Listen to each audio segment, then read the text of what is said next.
Hi YouTubers, it's George in the shed, and today I'm going to do yet another video to do with diesel heaters, and I'm going to cover off things that people don't think about or no other video has covered them off.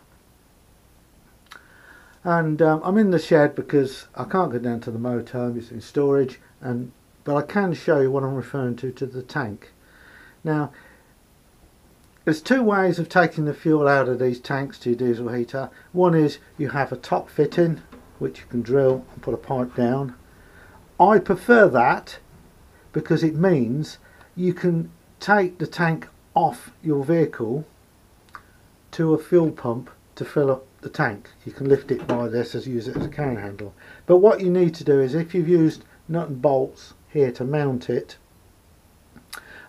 swap the nuts for wing nuts so that you can just twist them off, take it out your van and take it to the pump. That's if it's top fitting. Most people seem to take the fuel out of the tank by having the fitting at the bottom. Yeah, that's okay, but when it comes to servicing your diesel heater or doing any rerouting of pipes, you have to drain the tank to take the tank out, you know, and a way around that is to buy a motorcycle inline fuel tap which you can mount next to the tank, which means you can turn the tap off, disconnect the pipe, lift the tank out, take it to your filling station, which could be only pump, which can only be a few yards. Right, okay, so that's easy. I'll put a link to what the taps look like.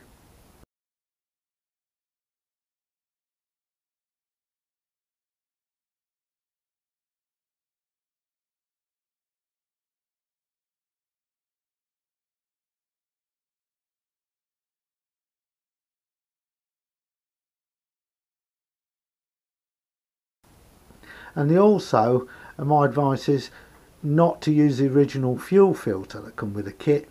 Buy a motorcycle one, and I'll put a link to that as well, because they're better quality, and some of them you can change the filter in them, you know, or you can wash them out if they get bits in them.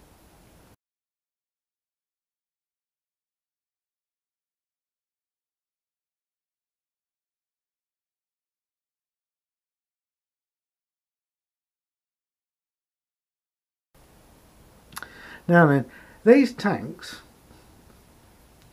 vary on quality, depend where you get your kit from or your diesel heater. Some are better than others. These caps here, this is not a bad one, but some of them are pretty, the threads are pretty horrible, and these caps can come off. Now if you're mounting the tank this way, so it's in line with the vehicle, so that would be facing the drivers and this will be facing the rear doors of the motorhome. As you accelerate in your vehicle, because it hasn't got proper baffles in and this tank is full, the fuel is going to wash up there. And if you go up a steep hill, if you've got this quite full, you don't need much of an angle for it to be slopping up against the cap. So my advice with that is don't fill them right up, only fill them to about there. And it's the same if it was facing forward. As you braked, the fuel is going to be doing this in the tank, sloshing up and down. You can get tanks where the filler cap is in the middle, and you can imagine they don't suffer with that so much. An ideal way to mount the tank, if you're going to mount it on your doors, is so it's from near side to driver's side, so it's only on your cornering you'll get this effect of it swashing backwards and forwards in your tank. You still get it, but that is a better way of mounting it. Now a tip for you to do with the tank. My advice is when you're filling it, put a litre of fuel in it, mark it with a marker pen, put another litre of fuel, mark it, and another, and keep putting it in litres. Don't assume that that is 1 litre and the next one will be 1 litre, because it won't be, because of these mountings. So mark it at 1 litre interval right up to your tank. That way it'll give you an indication of how much fuel you're using and how much you need to buy to fill the tank. Very simple things, very simple to do. So put 1 litre in, mark it, another litre. Don't assume that because that's 1 litre, this will be 1 litre, because the height could be more or less because of these holes. I think that's about it on the tank. Now I'm going to talk about fittings. These are the clamps that go around the pipes. Now if you're fitting your heater for the first time, think about maintenance. How easy is it to get it out, to de-soot it? The other thing is the clamps that come with them for the exhaust, the air intake underneath. Make sure when you've fitted it to your motorhome you can get at those clamps to retighten them, because the quality of the clamps that come with it are not very good, and they do work loose, especially the exhaust one with it going hot and cold when you use it. And I've found after a week you need to check it after use. So you need to be able to get at those clamps to retighten them. Now if you've got a thick floor in your motorhome, it's quite difficult to do with a screwdriver, if it's a screwdriver one. So I suggest you change the clamps to ones you can use a spanner on. I think it's about a 5mm spanner they take, and that way from underneath your van you can put the spanner, providing you put the clip on a position, you can get a spanner onto it and tighten them up, rather than use a screwdriver, because you can't get at it with a screwdriver if you've got a thick floor. So the clamps themselves are not very good, so replace them. The exhaust ones, I've found that you get if they're underneath the body of your vehicle, you get about a year of motoring and they rust away. So you need to change them to decent ones, stainless steel, or just keep an eye on them and be prepared to replace them.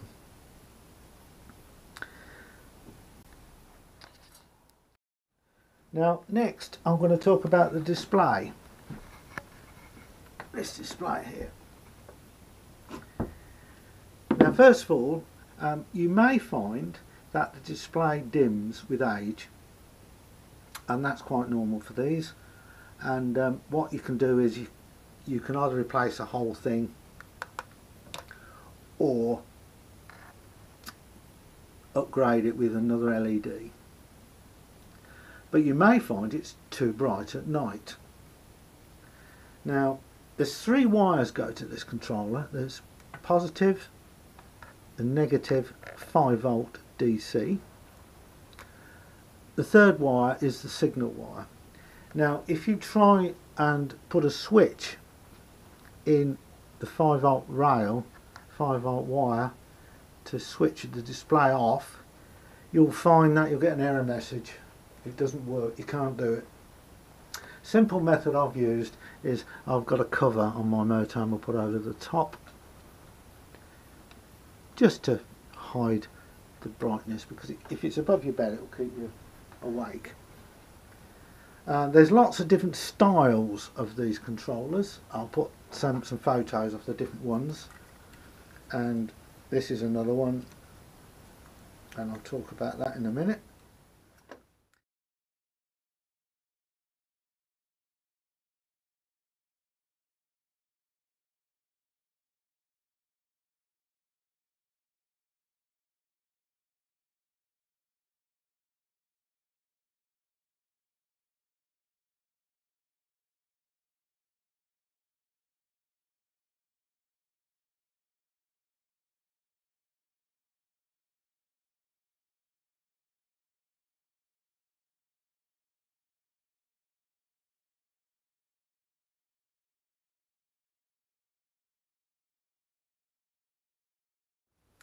But another issue with these is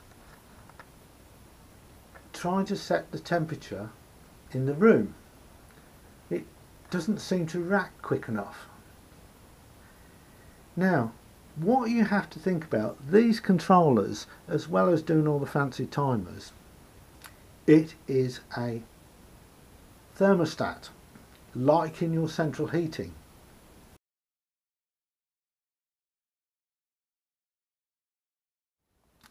So the position where you mount this will determine how quickly it will react to change in temperature, room temperature, in your van. So if you mount it in a cupboard, it's going to be monitoring the temperature in the cupboard. If you mount it on a cold surface, like this imitation wood you get in a motorhome, that will affect the sensitivity of the measuring of the temperature. If you mount it on carpet, it could affect it. If you mount it in close proximity to your other controllers, like your solar panel controller, if you mount it near something that's hot, will give a false reading and upset the temperature.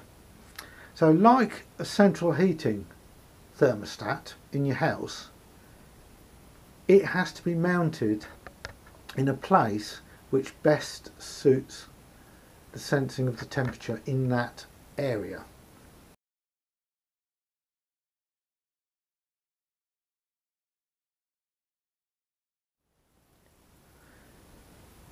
I hope you are okay with that. It's not always possible because you want it convenient, and with a motorhome there's not a lot of space on the walls to run the wires and things like that. Now, the temperature sensor in this controller is about 10mm from where this cable goes into the controller, and there's a hole drilled in the plastic case, and if you look in that hole you'll see a black dot, like a black pinhead, a little bit bigger than a pinhead, and that is a thermistor, a resistor that changes its resistance value with temperature. And you can prove that it's actually sensing the temperature. If you've got one of these mounted already, on a very, very cold day, if you put your finger, which is warm, onto that hole under there and hold it, it will change the temperature.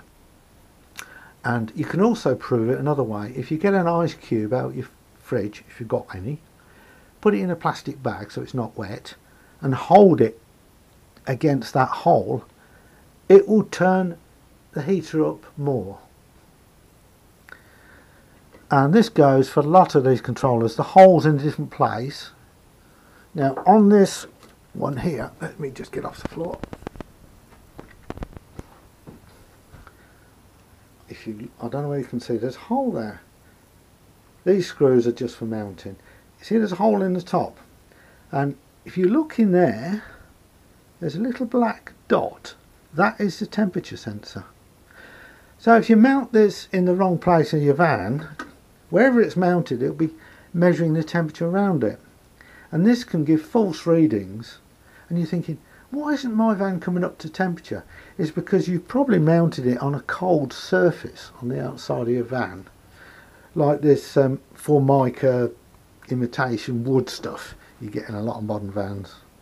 It can give you a false reading, and that there is a sensor. I'll do a close-up with that.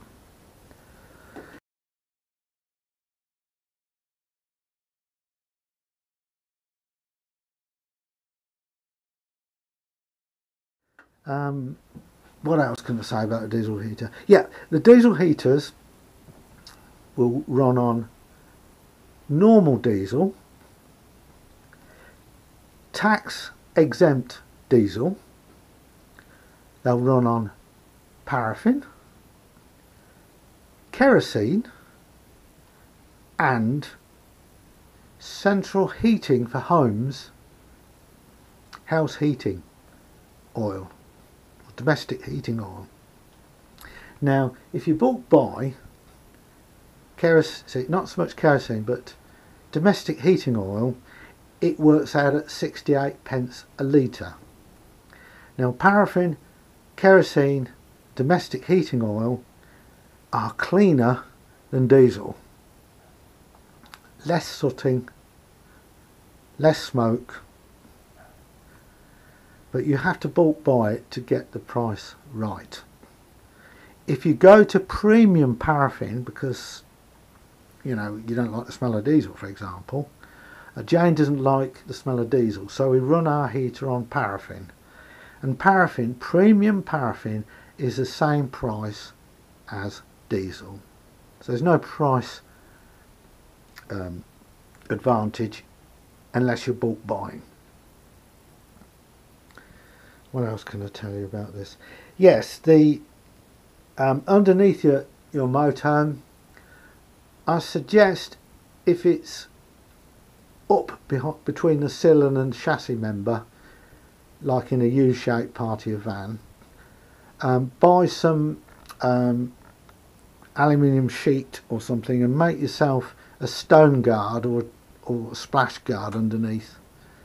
Just helps prevent, if you're driving through snow and sleet, you see how much water lorries give out when they're driving up a motorway in the wet. It's like a spray.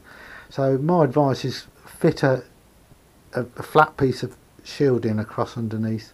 It can be aluminium, checker plate, steel, whatever, and you put it across the box section. The box section's like that, downwards, and your diesel heater's in the middle here. Put it across here. What else? Yeah, I think that's about it. I've probably covered off too much in this video. I can't really show you everything, but watch where you mount the display, because as I say, the sensing of the room temperature is done by the display. This one's here, and that can be critical to whether the controller actually works properly, to do with regulating the heat in your motorhome. So I hope that makes sense. I've got a playlist of loads of videos to do with diesel heaters, and so just be careful. Things about routing your fuel lines, if you can, if your fuel tank's in your motorhome, try and route as much as the fuel line as possible underneath your vehicle, rather than have it inside, because if you get any leaks from these little rubber joins, which do perish, you get 10 litres of diesel in your motorhome, it will ruin everything. You'll never ever get rid of the smell if it soaks into your insulation, the wood. If you put it in storage with a full tank. And another thing I forgot to mention is having a removable tank, quick and easy. Now with small motorhomes it's a must, because in the summer, if you've got some wing nuts on your tank and you're not using the heating, take the tank out. It gives you that extra storage. It takes up a lot. In a small 15-foot motorhome, a tank of this size fitted somewhere, that's an awful lot of storage. Think how much food and crisps and beer you can get in if that wasn't in your van. And that's the advantage of having a quick removable tank. You can disconnect it, undo the wing nuts, take out your van, got all that extra storage. Hope I'm not teaching everyone to suck eggs. I don't put videos up to make money. I'm not sponsored in any way. I'm not telling people to go to Amazon to buy their bits and pieces so I make money. I'm not sponsored. I don't do it for the money. My subscriptions is quite low. My viewing figures are low. I just do it for fun. And if this helps somebody out, that makes me happy. And that's what it's all about. So thanks for watching. Please subscribe though, and like. And thanks for watching. Bye.